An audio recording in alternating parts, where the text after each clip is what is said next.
안녕하세요. 놀라운 논란의 미스터 논란입니다. 오랜만에 손흥민 선수가 웃었던 이 경기, 벌리와의 경기에서 토트넘이 2대1로 승리했습니다.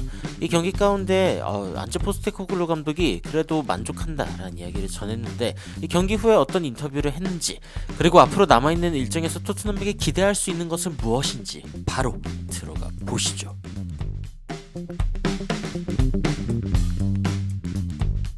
자, 일단 기본적으로 토트넘이 조금 더 편안하게 이길 수 있었던 경기였는데 상대방의 골키퍼가 굉장히 잘했다라는 질문이 들어왔습니다. 그래서 이제 안제 포스테코글루 감독도 이렇게 이야기하죠. He had a hell of a game. 진짜 제대로 뛰었다. 상대방 골키퍼에 대해서 칭찬하는 모습을 보여줬고, 그리고 우리가 조금 더 편안하게 이 경기를 이길 수 있었어야 했는데, 어쨌건 우리가 4연패를 하고 있던 상황이었고, 그리고 선수들이 스트레스나 아니면 불안 수준이 좀 높은 상황이었기 때문에 아무래도 힘든 경기가 될 그런 상황이었다. 근데 번리도 사실은 이제 강등을 피해야 되는 상황이기 때문에 정말 전력을 다했죠.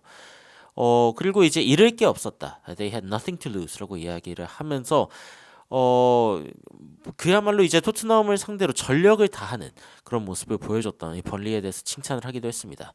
일단 전반전에 이렇게 이야기를 합니다. We control the game really well. 그러니까 상대방에게 경기를 내주지 않고 그래도 경기 주도권을 잘 가져왔다고 생각을 했다. 물론 이제 이 파이널 서드, 이 마지막 공격 지역에서 약간 좀 anxious, 너무 이렇게 불안한 그런 느낌이 많이 났다. 근데 사실은 이제 굉장히 결정적인 그런 기회들을 토트넘이 굉장히 많이 날렸었죠. 그런데 이런 상황 가운데 이제 페드로의 하프타임 골, 그러니까 전반전이 끝나기 전에 페드로 포로의 골이 터졌는데 이게 굉장히 중요했다고 생각한다라고 이야기를 하면서 후반전에 토트넘은 훨씬 더 나은 팀이었고, 그리고 늘 그렇다. We always are라고 이야기를 했습니다. 그리고 이제 최근에 어떤 경기들을 봤을 때 여하튼 전반전이 좀 아쉬운 경우들이 꽤 있었는데, 근데 오늘 같은 경우에는 그래도 우리가 바로 이 경기에 뛰어들고 집중하면서 그래도 나쁘지 않았다. 이 선수들이 우리의 축구를 하기 위해서 노력하는 그런 부분들에 대해서는 그래도 공을 돌려야 된다라고 이야기를 했습니다. 이 페드로 포로의 골이 터지기 전에 상대 골키퍼의 선방이 사실 굉장히 좋았죠. 사실 이 장면도 약간은 메디슨의 어떤 욕심으로 볼 수도 있지만 그래도 이제 꽤 나쁘지 않은 그런 이제 돌파였죠. 이 돌파 다음에 이제 슈팅을 딱 가져갔는데, 야, 이거 뭐 약간의 패스만 들어갔어도 사실은 좀 들어갔겠다라는 게 이제 이 시간이 지나고 나면 보이긴 하지만, 이 정신없었던 메디슨이 이제 슈팅까지 했는데 이 가까운 거리에서 일단 막아낸 부분, 이건 이제 골키퍼를 칭찬할 수 있는 부분이고, 그리고 이 장면도 이제 약간 탐욕스러운 부분이긴 하지만 그래도 상대 골키퍼를 칭찬해야 되는 게, 클루셉스키가 이제 오른발 쪽에 공을 뒀다가 자신의 주발인 왼발로 딱 공을 접으면서 그러면서 이제 슈팅 각도를 만들어냅니다.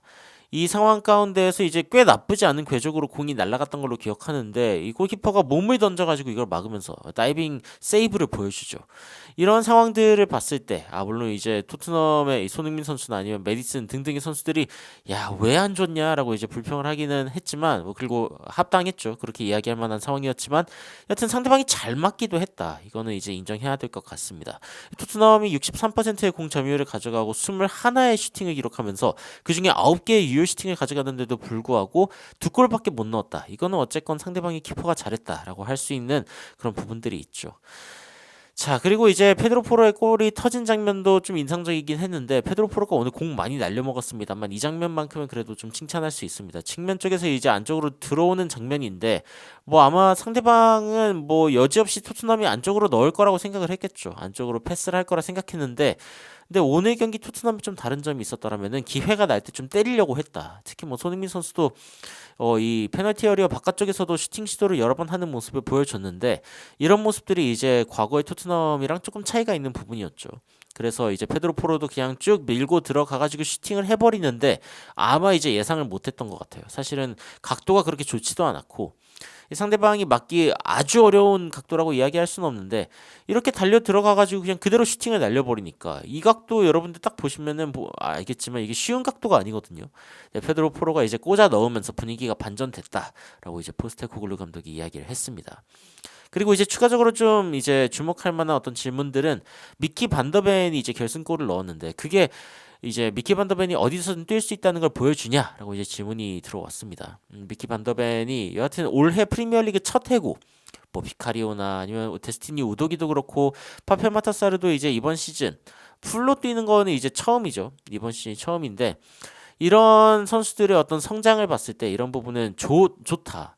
그러니까 올해가 좋은 점도 있고 안 좋은 점도 있었지만 이들의 성장만큼은 부정할 수 없는 좋은 점이고 그리고 미키 반더벤이 이번에 이제 부상도 꽤 많이 있었기 때문에 이 부상도 있었던 상황에서 복귀해가지고 골까지 넣는 모습을 보여주니까 너무 좋다라고 이야기했습니다.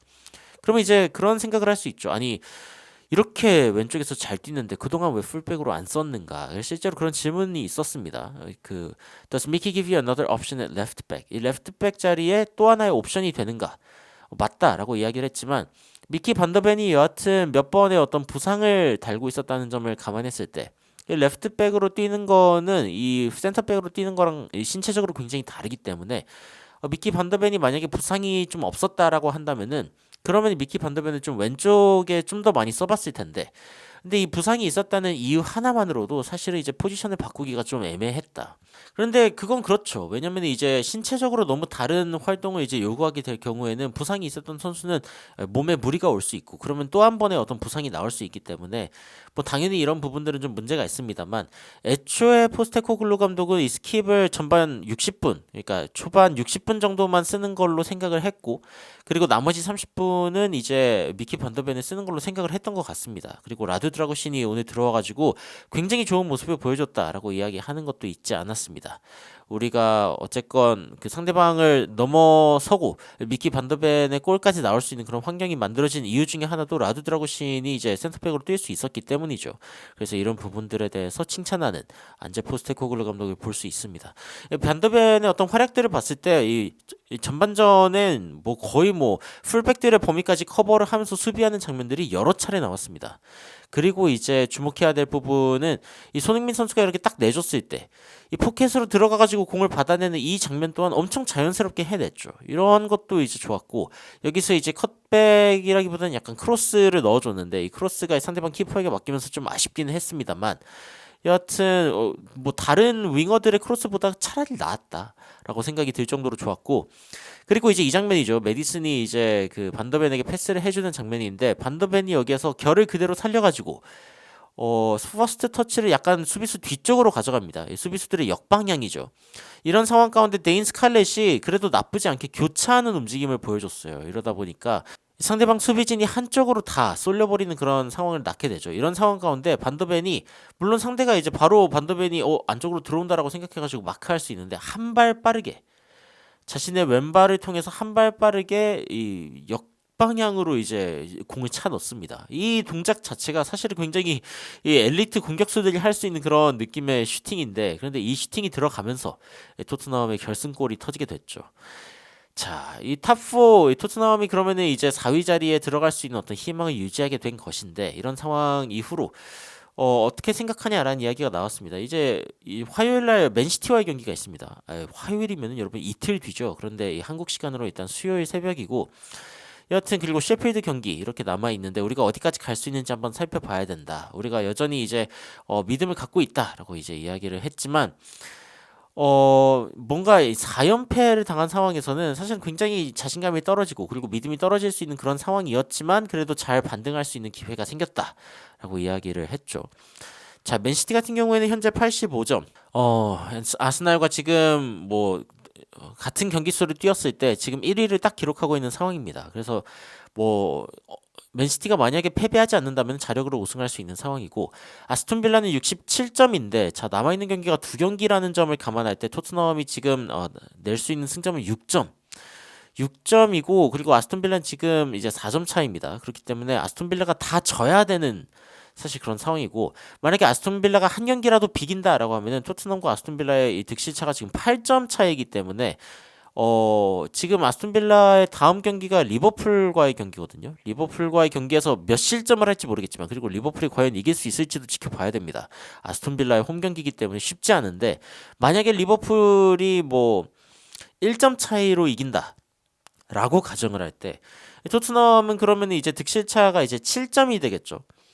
그래서 이제 크리스탈 팰리스와의 경기에서 만약에 아스톤 빌라가 비긴다라고 하면은 적어도 토트넘이 두 경기 이내에 승리를 하면서 거의 7득점을 해야 되는 그런 상황이 될 수도 있고, 만약에 아스톤 빌라가 2연패를 기록하고 토트넘이 2연승을 기록한다 그러면 극적으로 사실은 이제 챔피언스리그 진출할 수 있게 되는 상황이 됩니다. 그런데 이제 크리스탈 팰리스가 요즘에 폼이 좋습니다. 맨유도 4대 0으로 이기고 울버햄튼도 좀 고전하나 싶더니 3대 1로 이렇게 이기는 그런 모습을 보여줬습니다. 그러면서 이제 지금 2연승을 기록하고 있는 상황인데 아스톤 빌라와의 경기가 어떻게 될지 일단 지켜봐야 되고, 토트넘은 맨시티, 셰필드인데 셰필드는 이제 사실상 갔습니다. 뭐 이미 5연패를 5연패가 아니라 지금 몇 패를 기록하고 있나요? 3승 7무 27패를 기록하고 있는 팀이기 때문에 사실상 토트넘이 이길 확률이 높다고 볼 수 있는데, 맨시티전이 이제 그런 문제가 되겠죠. 그래서 이 경기를 잘 살펴봐야 되고, 한국 시간으로는 수요일 새벽 4시에 펼쳐질 경기입니다. 그래서 과연 토트넘이 4위 자리를 갈 수 있을지 이 부분도 끝까지 지켜봐야겠습니다. 오늘 경기 그래도 좀 소득이 있다라고 하면은 손흥민 선수가 윙어로 뛸 때 중간에서 뛸 수 있는 선수 스칼렛을 일단 좀 뛰게 해봤다. 그리고 미키 반더벤을 왼쪽으로 돌려보면서 이 두 선수의 호흡을 한번 봤더니 괜찮다.